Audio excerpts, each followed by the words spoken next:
Radio Mystery Theater presents...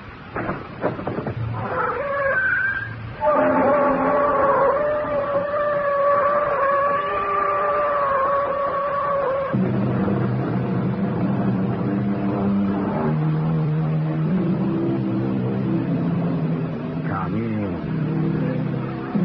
Welcome. I'm E.G. Marshall. Mystery is our middle name.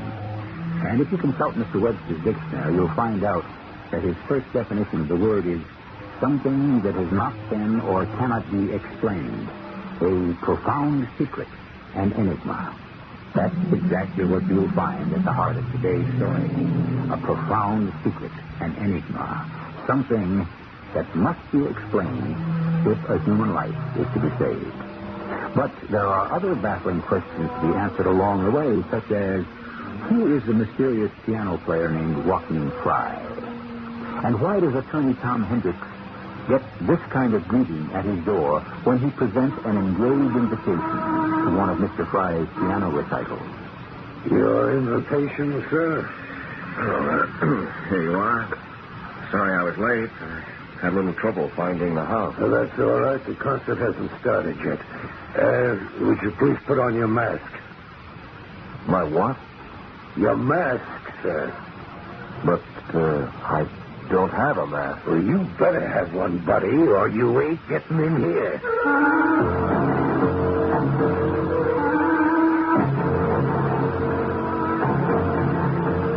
Our mystery drama, Murder Preferred, was written especially for the Radio Mystery Theater by Henry Slessor and stars Tony Roberts. It is sponsored in part by True Value Hardware Stores. I'll be back shortly with Act One.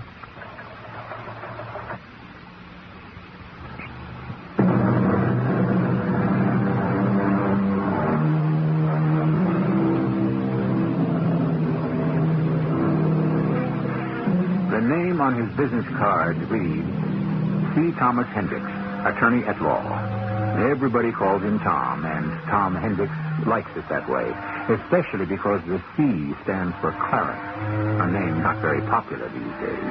But it was the first name of Clarence Darrow, the famous criminal attorney, and Tom's father, a lawyer himself, admired him enough to name his one and only son after him. Tom is a criminal lawyer, too, but fame hasn't yet reached his tiny office. But who knows? Perhaps that beautiful woman entering it right now may be the beginning. Please, sit down, Mrs. Haven. Thank you. It may be a bit late for condolences, but I'm sorry about your husband. Thank you. I know it probably doesn't help much to know that the police have arrested his murderer. It doesn't help in the least, Mr. Hendricks. In fact, that's why I'm here. Tony Gerard did not kill my husband. I see. I'm sure you don't see it all. Oh, I'm sure you've read all the newspaper stories and heard all the broadcasts about the case. It's your business, isn't it? Murder and arresting people and defending people, Mrs. Haven. Yes. That's what I wanted to see you about. Defending someone. Someone who is innocent. Mrs. Haven, are you trying to hire me for Tony Gerard? Not because he asked me to. You're not acting on his behalf? On his behalf, yes. With his permission, no. Tell me why you're so sure he's innocent. Because of some evidence you have? Nothing tangible. But something? Yes. You just know Tony Gerard didn't commit this murder. That's right. Mrs. Haven, whenever there's a serious crime like murder, someone always comes forward and swears that the accused couldn't have done it or that he wasn't the type. But I didn't say that. You see, Tony is the type.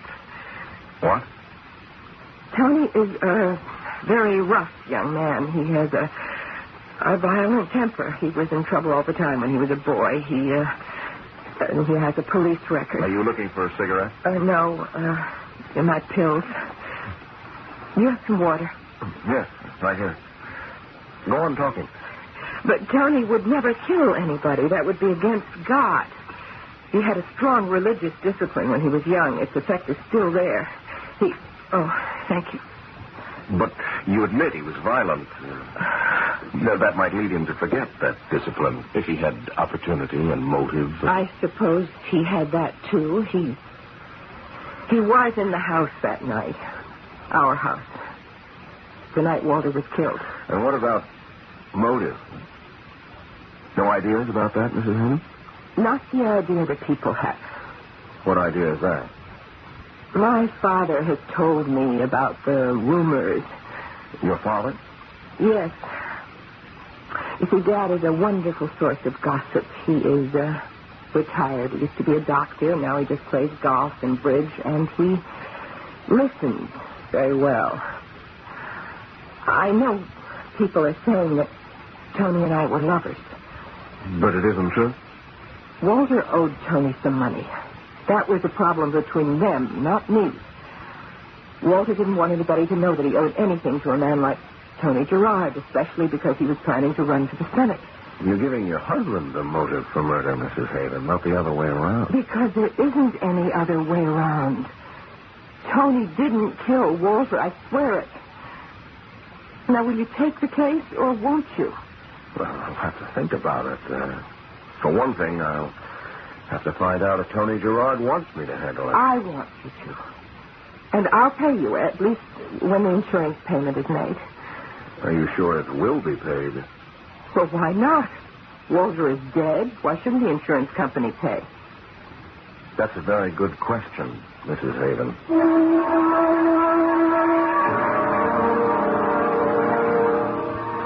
Tell me, Mr. Briggs, what kind of insurance policy did Mr. Haven carry? Ordinary life. And Mrs. Haven was the sole beneficiary? That's right. I understand Walter Haven wasn't exactly rolling in money. How could he afford a policy that size? It was a substantial premium, I guess, but what the heck? He only paid it for a year. And now look what he's getting for his money. You mean what his widow is getting? Well, let's put it this way. What his widow would get, unless we stop her. What? Mr. Hendricks, my company isn't going to pay that lady $500,000. Because, you see, we don't believe in rewarding murder. Are you saying you think Adrian Haven killed her husband? She's the beneficiary. That's one reason. You got a better one? Tony Gerard. That's two. Want another one? She didn't love her husband. Want another? She was a poor girl who thought she was marrying a rich man until she found out that Walter Haven had a grand old name in politics, hardly a grand in his bank account. You know, of course, the police had arrested Tony Gerard for this murder. I also know that Mrs. Haven had a perfect alibi. She was 20 miles from the house when the gun was fired. But you know what I think, Mr. Hendricks? I think it was still her pink index finger on that trigger. Figuratively speaking, of course. You think they were in it together, huh? Gerard and Mrs. Haven? Bullseye. Mr. Hendricks, how would you like to make $10,000? How? Hop over to our side. Help us prove what we know is true, that Mrs. Walter Haven killed Mr. Walter Haven for the sake of her lover boy. That way, they get rid of the guy.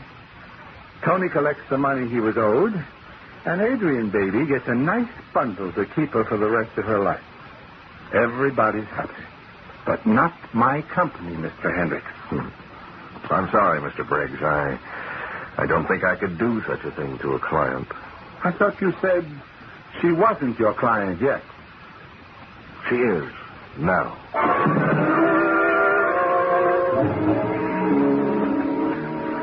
Sure you wouldn't like a little brandy with that, Mr. Hendricks? No, thank you, Dr. Sims. Shame to drink coffee without brandy. Shame to do anything without brandy. Only don't tell my daughter I said that. She thinks I drink too much of the stuff as it is. Well, you're the doctor. That's just what I tell Adrian. Oh, hello, Mr. Hendricks. Mrs. Haven. I'm sorry about coming downstairs so late. Mrs. Haven, I've decided to take your case. Oh, I'm so glad. Wait a minute. I don't think I like the way you put that, Mr. Hendricks. You mean Tony Gerard's case? Well, I'm I'm not so sure it is Tony Gerard's case anymore. Well, if you're talking about those darn rumors... The daughter told me you were a good collector of rumors, Doctor. Then you may have heard what the district attorney is considering. Not just a murder charge against Tony Gerard, but a charge of conspiracy to murder against your daughter. But they can't. It isn't true. What? That would be terrible, Adrian. If the case against Gerard is as solid as it appears, he won't have a chance. His muddy footprints are all over that room.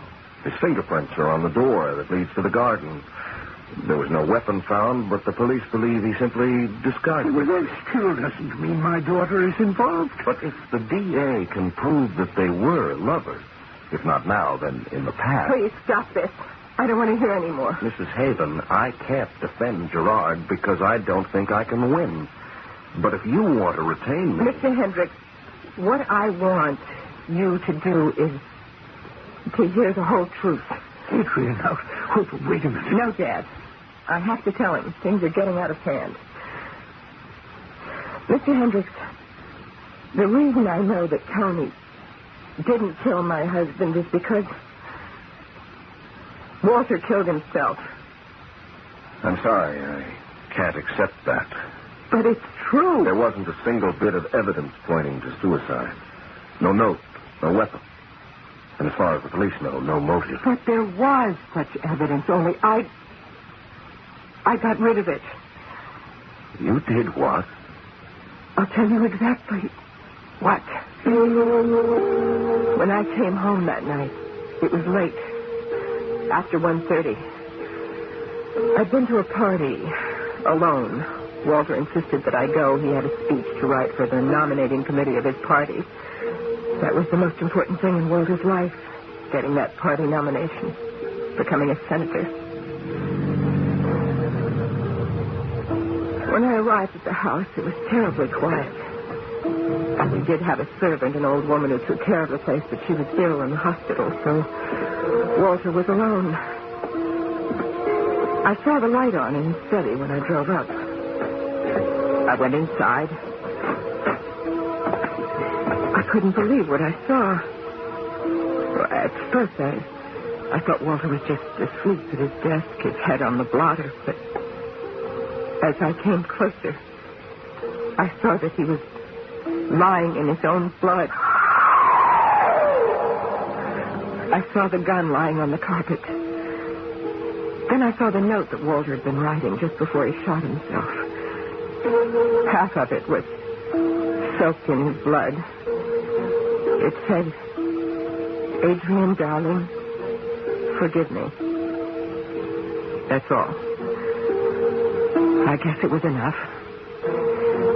But then I remembered something else, something I'd heard only a week or so before. Walter on the telephone, joking with one of his political cronies, saying something about committing suicide if he didn't get that nomination.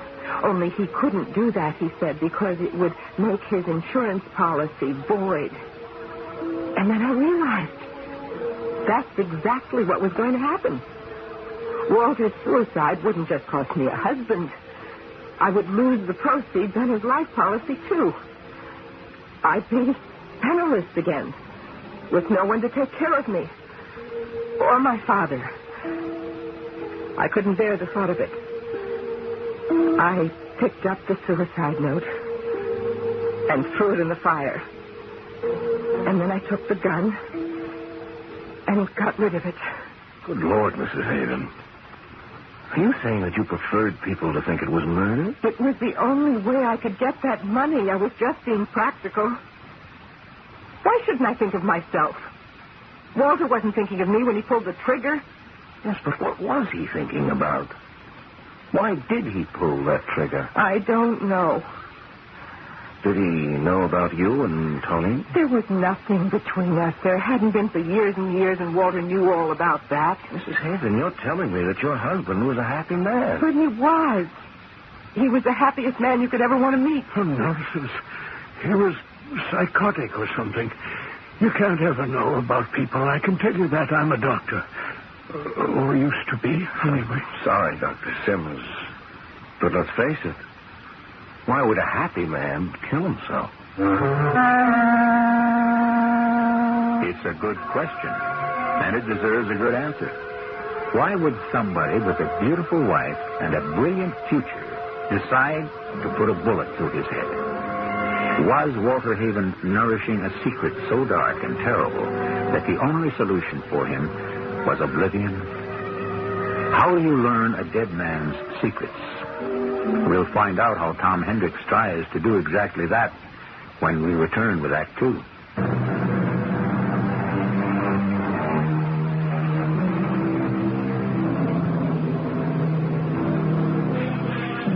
Attorney Tom Hendricks is the man with the problem.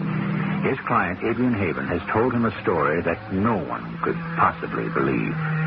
She has described a suicide note that has become nothing but ashes. She has described a gun that lies at the bottom of a river. She has claimed that her husband, Walter Haven, had killed himself, despite the fact that he had everything to live for.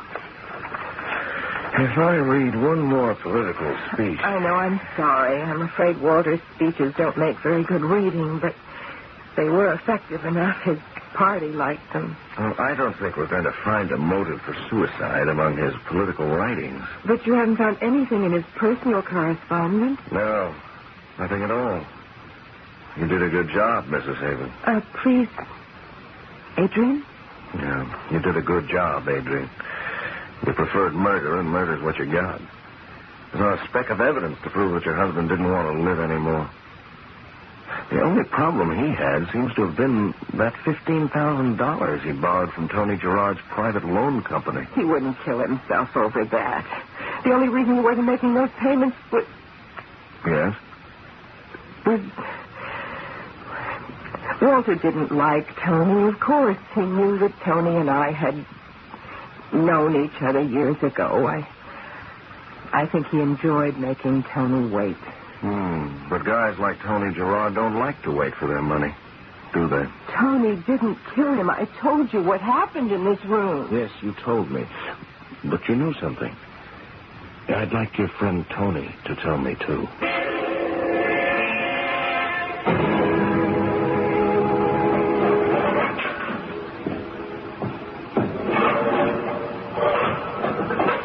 Yeah, I know you are. You're a lawyer. That's right.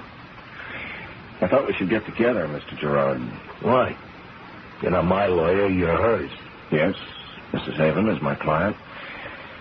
I thought you might be interested in helping her out. I'm the one that's sitting in jail.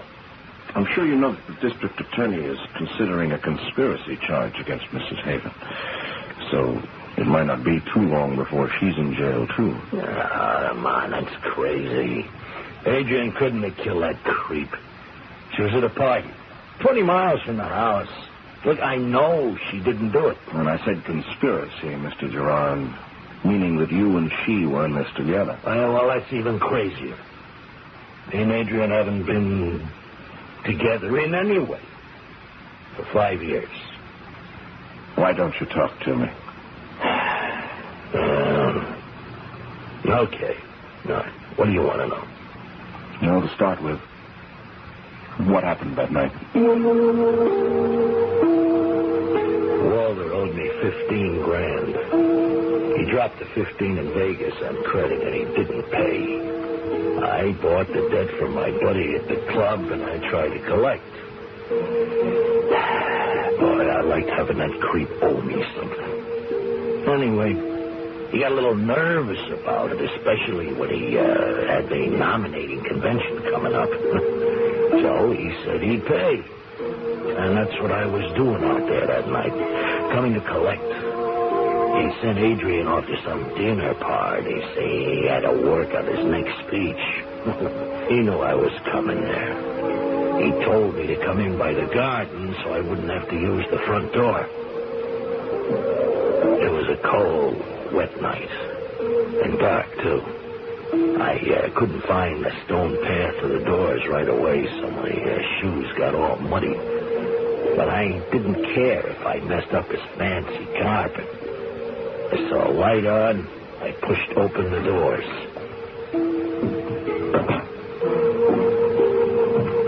For a minute, I I couldn't believe what I was looking at. Haven was at his desk. There was blood all over it. Blood on the papers, blood dripping down the sides. There wasn't much left of his head. I knew it was a bullet that did it. I felt sick when I saw him, but I walked up to the desk and I saw the gun lying there, and I knew that he must have shot himself. And you know what I thought? That the guy had waited for me. That he had planned to kill himself that night and figured I might be blamed. I thought any minute the cops would bust into the place and arrest me. Only I wasn't going to wait for that to happen. Oh, no, thanks. I turned around and got out of there just as fast as I could. And that's all. That's all. Understand? Mr. Gerard, did you see the suicide note? No. You do know that Adrian says her husband left a note. Well, if she says it, it's true. And you actually saw the gun. The one she says she threw in the river. Oh, it was there, all right. But you realize how it looks, don't you?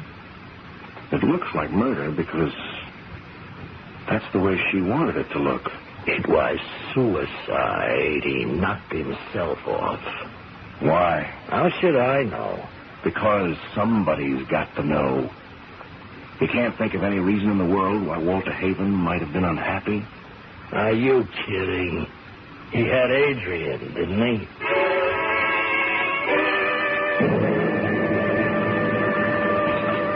Well, if you young folks will excuse me, I think I'll go up to bed. Oh, Dad, I think you should. I'm sorry dinner was so late. If you ask me, young lady, you're the one who should retire early. You don't look well at all. Well, I'm all right. Well, say good night, then. Good night, Dad. Good night, Doctor. We still don't have a lead on a suicide motive. Oh, that reminds me. I found a few more things in Walter's desk. A few bills and an invitation. It doesn't sound too promising, but I might as well look through them. Here they are. This is bills, as you said. And this invitation. You are cordially invited to attend a piano recital featuring the works of Bach, Beethoven, and Chopin. July 24th, 8:30 p.m. Please bring this card with you. Black tie, donations, 909 St. Andrews Avenue. The Friends of Joachim. Oh, there's nothing too unusual about that. Well, there is one thing. What's that? Walter didn't like music. The Friends of Joachim. That's a funny name. Maybe Joachim was a composer, a pianist. I wouldn't know. Anyway, Walter wouldn't ever have gone to a recital. Well, maybe that's why it's important. Hey, you know something? What? The date. Today is July 24th. This piano recital is tonight. What are you thinking of? Maybe it's time I got a little more musical education. Maybe I ought to meet the Friends of Joachim.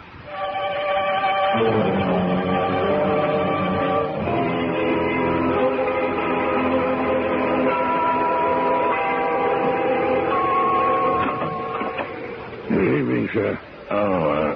Good evening. This is the residence of the Friends of Joachim? This is Mr. Joachim Fry's residence. Please come in. Thank you. Your invitation, sir? Here you are. Sorry I was late. Had a little trouble finding the house. That's all right, sir. The concert hasn't started yet. Would you please put your mask on? My what? Your mask, sir. But I don't have a mask. Well, you better have, buddy, or you ain't getting in here. Oh, I'm sorry. I didn't know this was a costume party. You mean Mr. Fry didn't tell you? No, he didn't. That's funny. Well, okay, buddy. I think I got one here. Yeah, here it is. All right, put it on. Then go inside and sit down.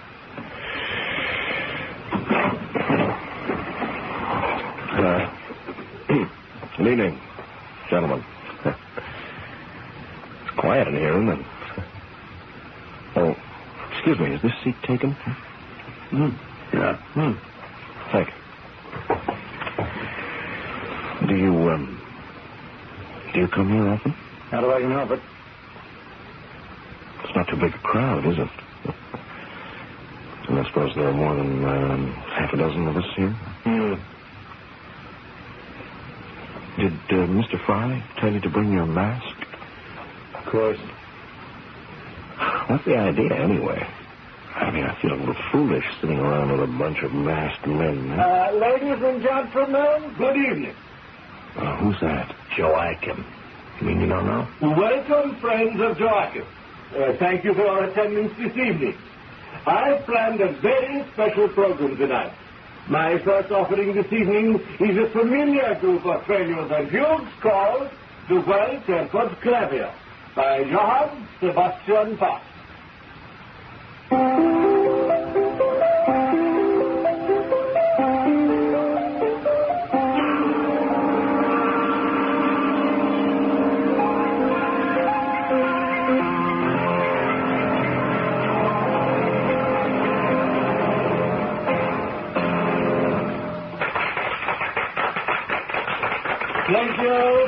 Thank you, gentlemen. I hope you've enjoyed this evening's concert. And now I shall be pleased to accept your donations. Mr. Sawyer will collect your envelopes. You first, mister. Yeah. Thank you, sir. Good night. And you, sir. Thank you very much. Good night. Thank you. Thank you, sir. Good night, now. Thank you. Good night, sir. Well, you're the last one. How much is the usual? I beg your pardon, sir? Well, this is my first recital. I'm afraid I didn't come prepared. Are you kidding me? No, it's true. Let's have that mask. Yeah. Fry, come out here. What is it, Sawyer? We got a gatecrasher here. Do you know him? I never saw him before. Well, the truth is that it wasn't exactly me who was invited. He had an invitation. He gave it to me. Where'd you get that invitation, buddy? I found it. How dare you do this? This is a private recital. Sir, show the gentleman what we think of intruders. It'll be a pleasure, Mr. Fry. Now, wait a minute. You like music, huh? Okay, fella, get set to hear some birds.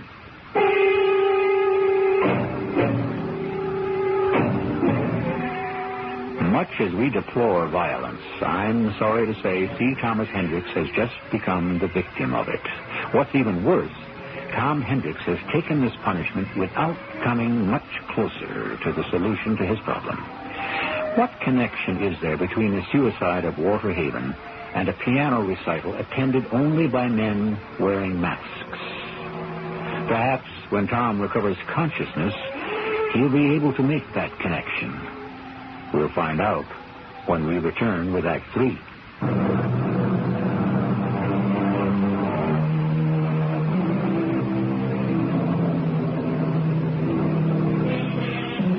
Tom Hendricks doesn't really remember how he got from the brownstone house of Joachim Fry to the suburban home of Adrian Haven. But when he came to his senses, he found that he had a ministering angel at his bedside. But Tom was lucky. It was only his cheek, his nose, and his ego that were bruised. And when he was well enough to think, he found that his aching head was still clear enough to make some interesting assumptions. It has to be the answer. Everything points to it. Don't you see? No, I don't. All I see is black and blue. Tom, shouldn't you do something about these people? Adrian, I figured it all out. I know why your husband killed himself. You do? Well, almost. You see, I know what was going on at that so-called recital. What? Well, it wasn't for the sake of the music, I can tell you that. The name of the song Joachim Fry was playing was Blackmail. Blackmail? How do you figure that? Those guys handed over their donations because they were forced to, not because they wanted to.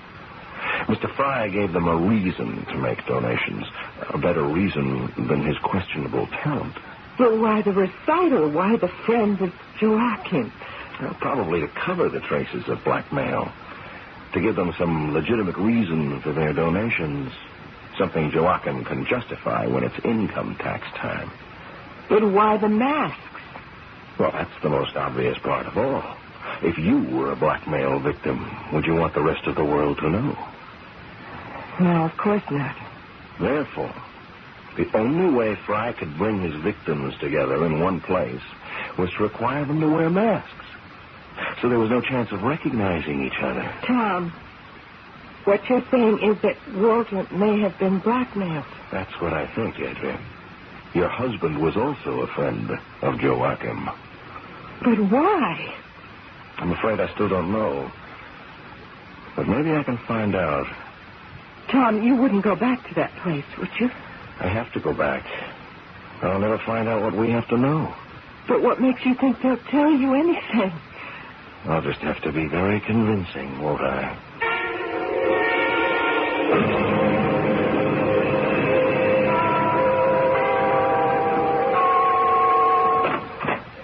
Good evening, sir. Won't you... Hey, what is this?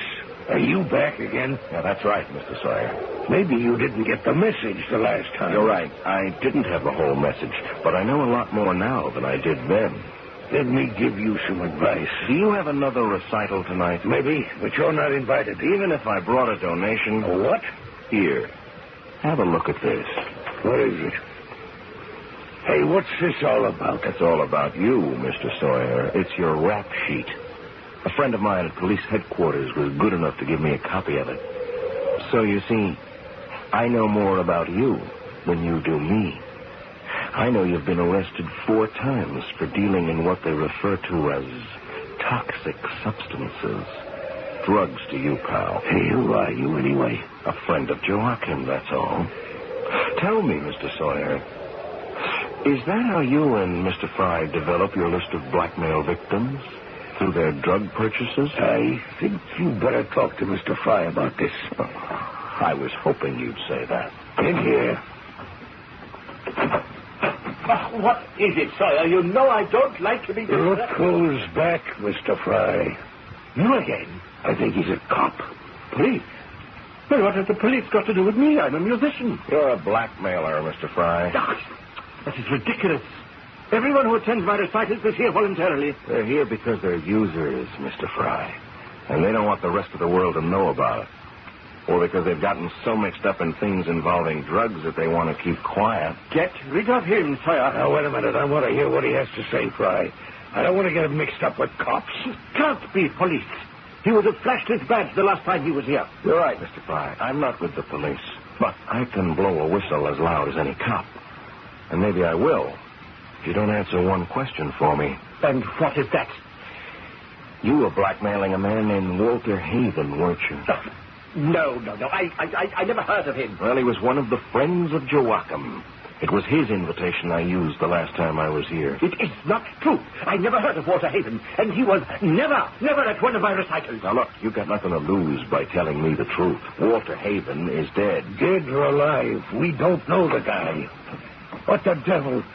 What do you want in here? You've given your last concert, Fry. Sir, He's got a gun. take it easy, mister. You're never gonna play another note. Leave that gun, you crazy...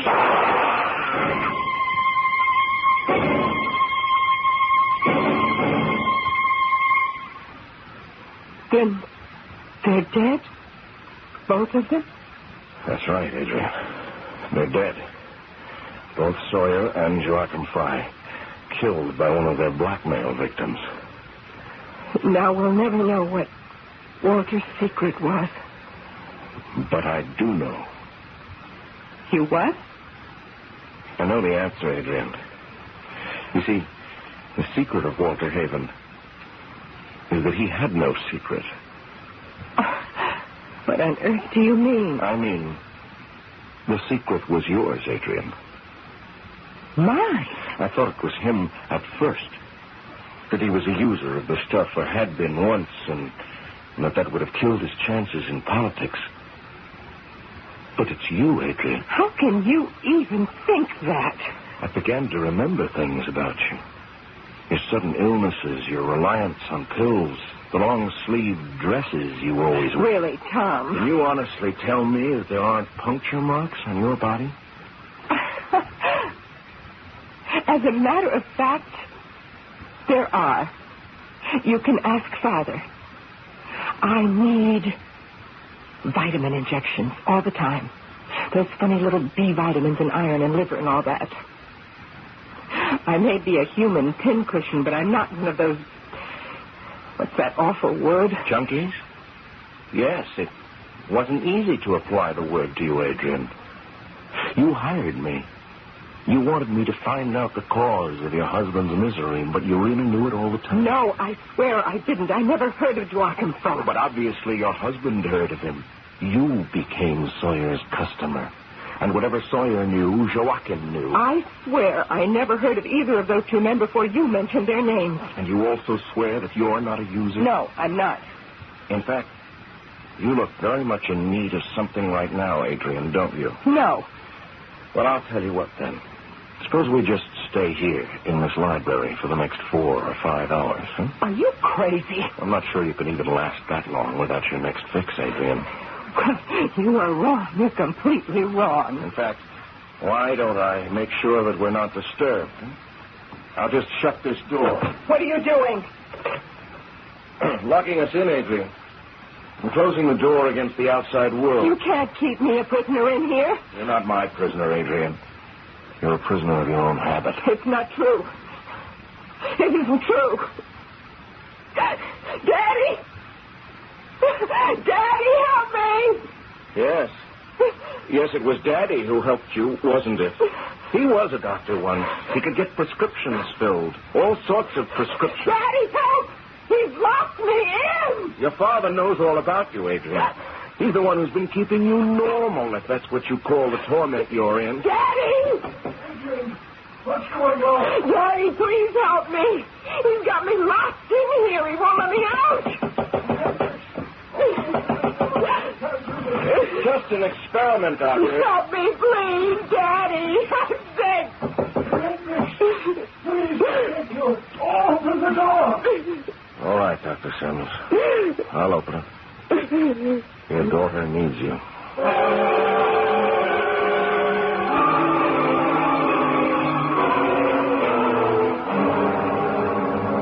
Please try to understand. I love my daughter. She's all I've got in the world.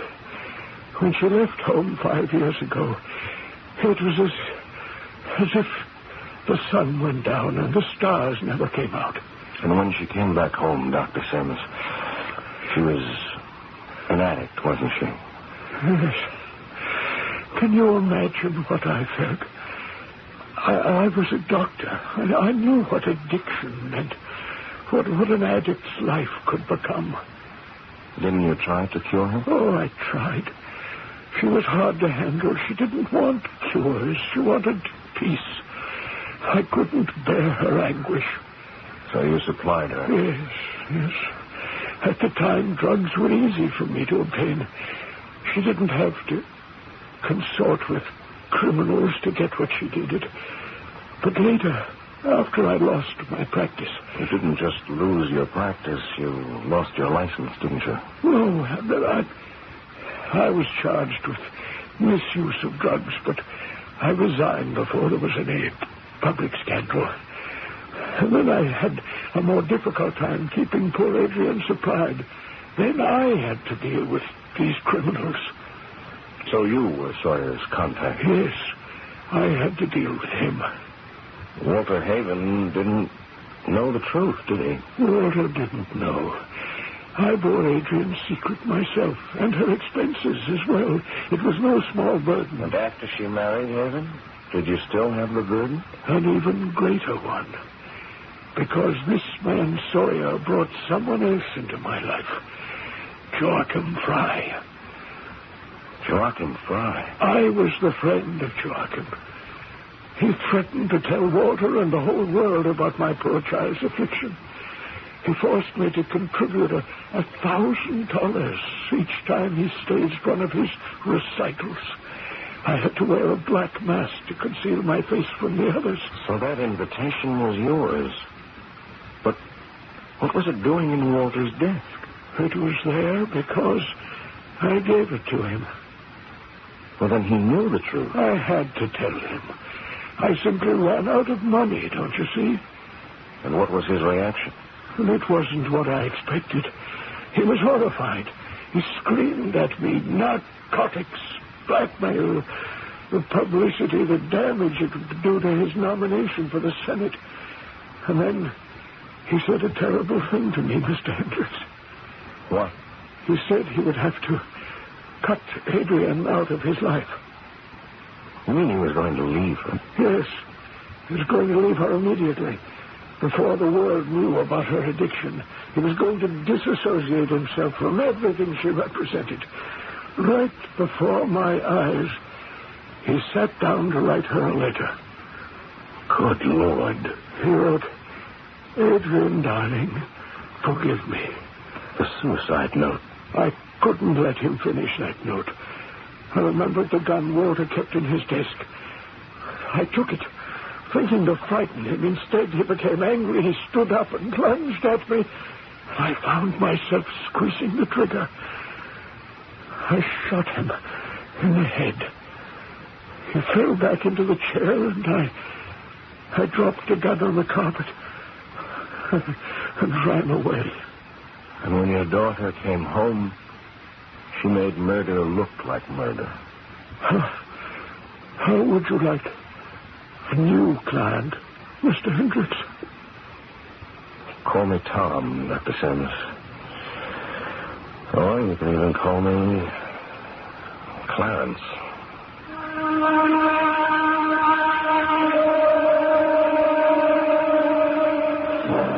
So, Clarence Thomas Hendricks has a new client. And even if the defense of Dr. Sims doesn't make him as famous as Clarence Darrow, he still had the satisfaction of knowing that an innocent man has been set free. But what happened to Adrian Haven's father at the trial? Well, we'll be back to tell you what the verdict was shortly.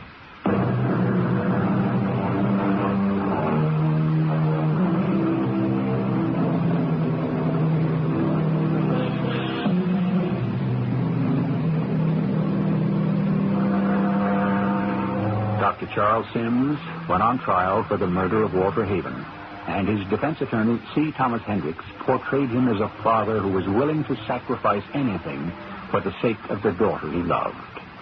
This sentiment wasn't lost on the jury, but they still returned a verdict of guilty of murder in the second degree.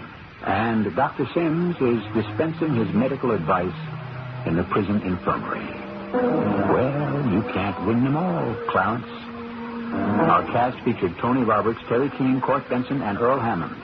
The entire production was under the direction of Hyman Brown. This is E.G. Marshall inviting you to return to our Mystery Theater for another adventure in the macabre. Until next time, pleasant dreams.